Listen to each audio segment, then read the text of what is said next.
Chapter 24.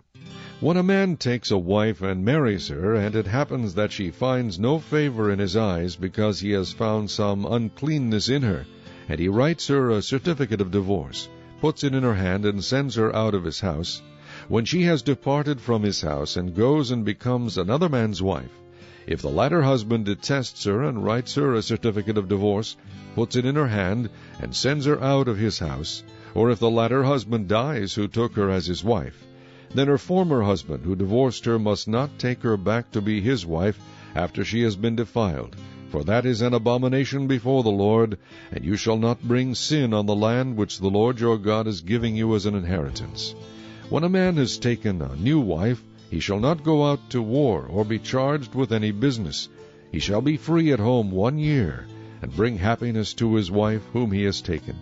No man shall take the lower or the upper millstone in pledge, for he takes one's living in pledge.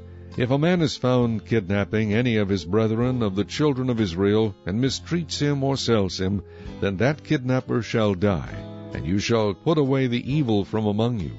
Take heed in an outbreak of leprosy, that you carefully observe and do according to all that the priests, the Levites, shall teach you. Just as I commanded them, so you shall be careful to do. Remember what the Lord your God did to Miriam on the way when you came out of Egypt. When you lend your brother anything, you shall not go into his house to get his pledge. You shall stand outside, and the man to whom you lend shall bring the pledge out to you. And if the man is poor, you shall not keep his pledge overnight. You shall in any case return the pledge to him again when the sun goes down, that he may sleep in his own garment and bless you, and it shall be righteousness to you before the Lord your God.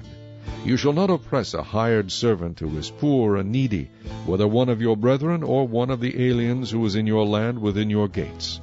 Each day you shall give him his wages, and not let the sun go down on it, for he is poor, and has set his heart on it, lest he cry out against you to the Lord, and it be sin to you.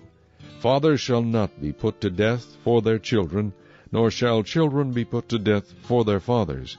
A person shall be put to death for his own sin. You shall not pervert justice, do the stranger or the fatherless, nor take a widow's garment as a pledge.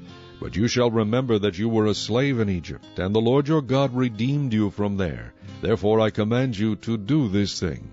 When you reap your harvest in your field, and forget a sheaf in the field, you shall not go back to get it. It shall be for the stranger, the fatherless, and the widow, that the Lord your God may bless you in all the work of your hands. When you beat your olive trees, you shall not go over the boughs again. It shall be for the stranger, the fatherless, and the widow. When you gather the grapes of your vineyard, you shall not glean it afterward. It shall be for the stranger, the fatherless, and the widow. And you shall remember that you were a slave in the land of Egypt. Therefore I command you to do this thing.